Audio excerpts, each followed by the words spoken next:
Okay, welcome everybody to RampantSea.net. This is our first channel update. We've not been doing any of these, but basically we want to give you guys kind of an update on what we're doing in the channel and who and what we're doing here. My name's Narcogen, and I'm from the Bungie fan site RampantSea.net. And I'm Blackstar from Blackstar Productions. And right now, we listening for RampantSea.net channel updates for E3 2015 this week, because of course E3 is happening. And yeah, we also wanted to show you some of the other things that are going to be upcoming. And of course, we had this lovely animated screen setup done by Narcogen, which looks really cool. So I'll let him get into that right now. Right. So first of all, Blackstar and I are brothers. We live on opposite sides of the world. Blackstar is in the United States on the East Coast, and Hello. I'm currently in Kazakhstan for reasons that we're not going to discuss on this channel. But anyway, so playing games is how we keep in touch. This is not really going to be an E3 news update. There are lots of websites and lots of YouTube channels to get all the stuff from E3, but we are going to mention stuff that was announced there, where it affects stuff we're doing now on the channel or will be doing on the channel in the future. Well, yeah, I mean, who cares about the other stuff? Okay, so let's start. Okay, so Marathon. Marathon is the reason why Blackstar and I are Bungie fans. Yay! That's the first. I gave him a little late. Pathways into Darkness was before this, but I didn't really get a chance to play this. But we got into Marathon, and we've already done the first 3 Marathon games: Marathon 1 and 2 by Bungie, Marathon Infinity by Double Odd, and also the Marathon Evil. We are now doing Tempus Irae, which is another third-party expansion set in Renaissance Italy, and that's on the channel right now. It's a 2.5D shooter, and you can get it. It is open source, both the game code and the scenario files from source.bungie.org. So if you like old school, like Doom era shooters, You can get it yourself. yeah, exactly. You can either watch us play or you can play yourself. It is a lot of fun. Both will be torture. But ours comes with laughs. Yeah, Okay, and what's the next one coming up? Is Destiny. Now, of course, Destiny is Bungie's new state-of-the-art, fully 3D shooter on current and next, or current and last gen consoles. I guess I say like to say latest gen, because next gen, Latest there's gen? always a next gen. The latest gen is what's happening now. So as long as you date yourself. We've done all the story missions. We're working our now way through the Prison of Elders, which is the House of Wolves expansion. It's not a raid, but their end game activity. We've done the level 28 and level 32 activities. We're going to be doing very soon the 34 and then the 35. The bosses of those upper level experiences rotate every week, so we won't be doing every boss on every difficulty, but we hope to do every boss at least once, and then see how it goes. And I think the last one is basically Skolas, who's going to be, I think, is he always the 35 boss? Or I believe so, but I'd have to double check on that, because the research for those has been somewhat limited. We've been so busy playing. And then, of course, what's announced at E3 is that the next bigger expansion, The Taken King, comes out in September of this year. It's going to be even bigger than the last 2 expansions. It's going to have a new raid. It's going to have new locations, new patrols, new story missions, new strikes, the works. So come September, we will definitely be playing that. Dogs and cats living together, mass hysteria. So yeah, for all the fans who have been following us, we definitely want to thank you. And yeah, hopefully the new stuff coming out is going to be even better than what we've done before. So lots of deaths, lots of comedy, and we're trying something a little different here. Actually, we're doing some older stuff that people may or may not have played. These are a few titles I have not played myself. And one that we've been doing here is the Mass Effect series. We're actually going to be going through those. And what's neat about this is that they didn't really have the co-op experience working as well as it would if you know, you're on the other side of the planet. So what we're doing is we're actually having commentary as gameplay is being recorded by Narc. So I'm actually getting a chance to see the experience as he goes through it the same way you would. Right, we're calling this one our Spectator series, and because our channel is mostly devoted to games you can play co-op, whether it be on consoles or on Macs, but this is an RPG series that I've loved quite a lot, and I do like playing a lot of RPGs. Mass Effect, the Fallout series, which a new game is coming out this year, the Elder Scrolls series. These ones don't have co-op. It might get added. Elder Scrolls has got an MMO now, but Mass Effect I really, really love. Even the old game, which is a little bit clunky. So I'm playing this through and streaming it to Blackstar, who's giving me his feedback as he watches. Now, the news that is E3 that affects this is is that they finally announced, kind of as a very surprise to a lot of people, backwards compatibility for Xbox 360 games on the Xbox One. How cool is that?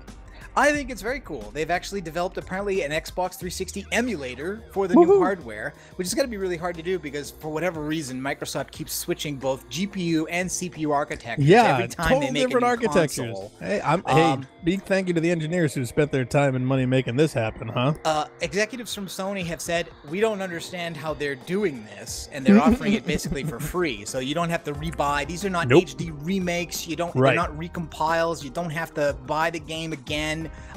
You just download a little bit of code, very much like it was on the original 360, which also did the same thing for Xbox games. And one of the first 100 supported games is the original Mass Effect. Kotaku has already done an article, and there's also a comparison video out on another YouTube channel. I'll link that in the description.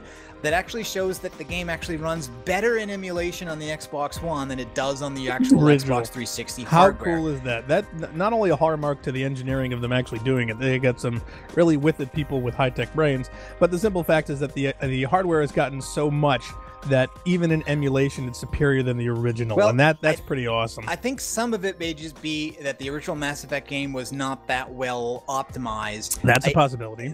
The engine that they used to make these was really designed to be an RPG engine, and they started doing a lot of action stuff. In fact, you can see, for instance, there's a lot of texture pop, and there's a lot of screen tearing. You can see it very clearly in the footage we're showing here. There's screen tearing all over the place.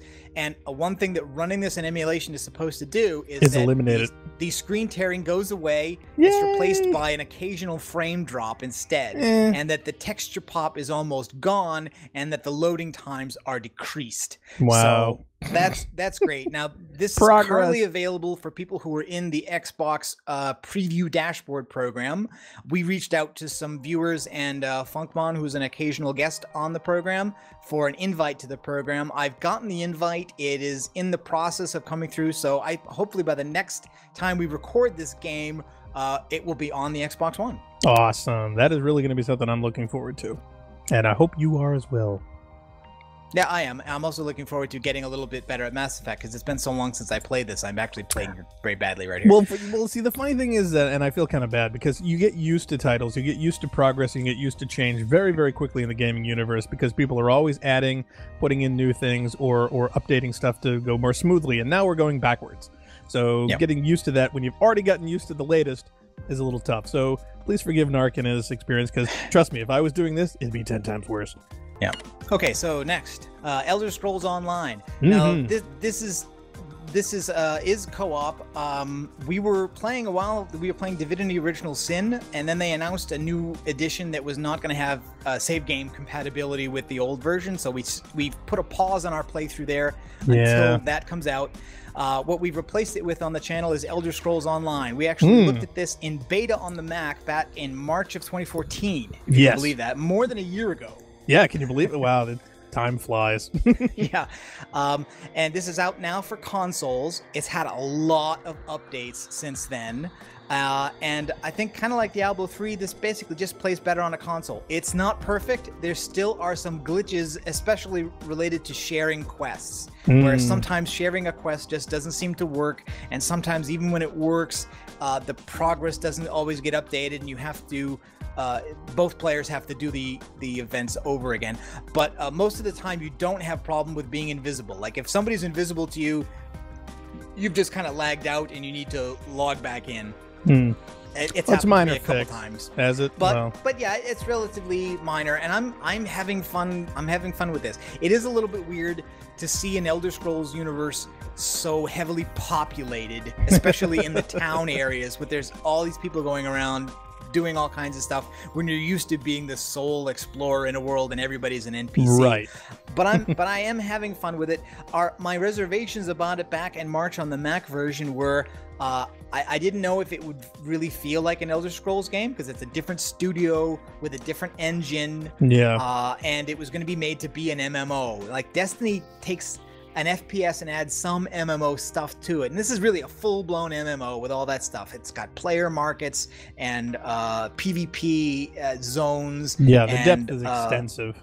Yeah, a lot of stuff in here. You can actually see, so Funkmon and I are playing this. This isn't really Blackstar's cup of tea. Maybe we'll rope him in later. Hint, hint. I don't Maybe. know. Well, we don't want to give away too much but in the future. Funkmon is a big Elder Scrolls fan, and so am I. So we're playing this together. Here you can actually see we've been hired by some crows to kill some bats, some giant bats. So we're doing that. Because it's a thing. Yeah, so the next thing coming up is going to be... Well, it's Divinity Original Sin. This is what we were playing. We were playing this on the Mac and having actually a lot of fun with it, not being that good at it. But then they announced in May their Enhanced Edition, which is going to change a bunch of quests, provide new endings, fully voice all the characters in the game, and also be available on the consoles. And they've also added, for the console version, split screen co-op, which you can see here in this video.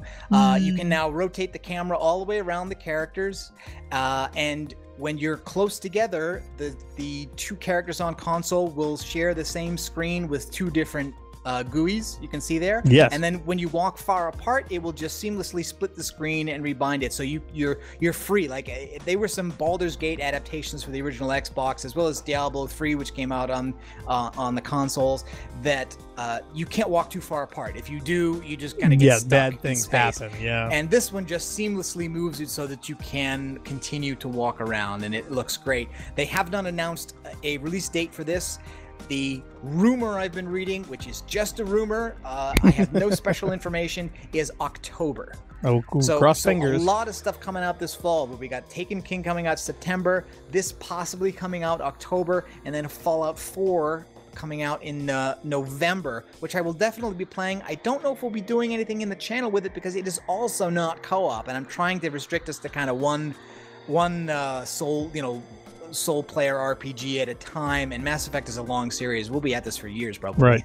Something I did notice, it seems to be featured on another console.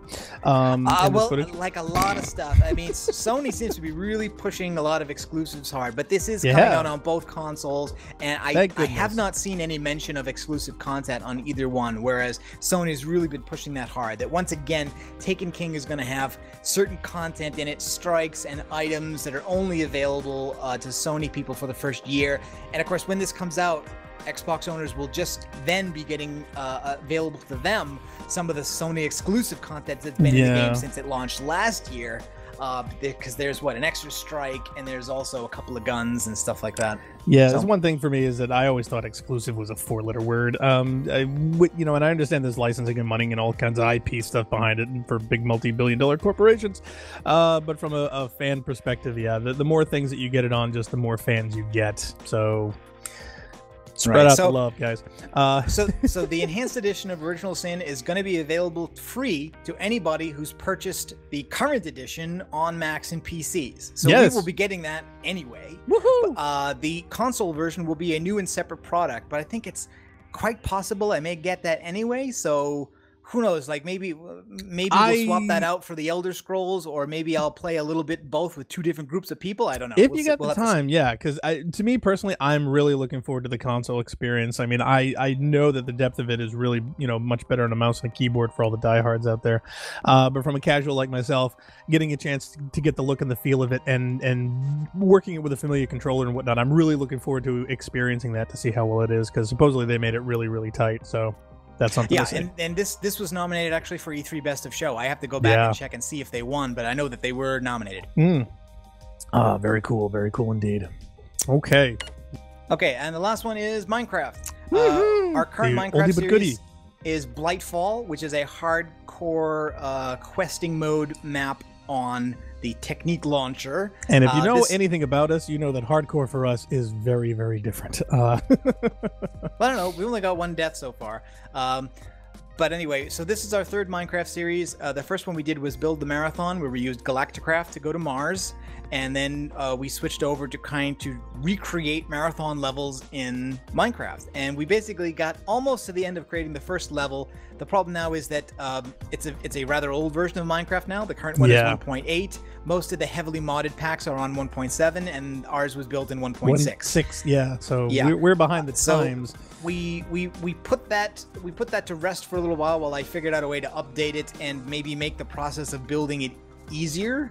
The problem right now basically is that I'm kind of running out of tiles to put custom textures in to duplicate the marathon look. Yeah. And I really wanted to have it so that I could recreate all the levels in on the same server, so that you could travel from level to level like you would in the game, at least for a tour, even if there was no real gameplay to be had. Right.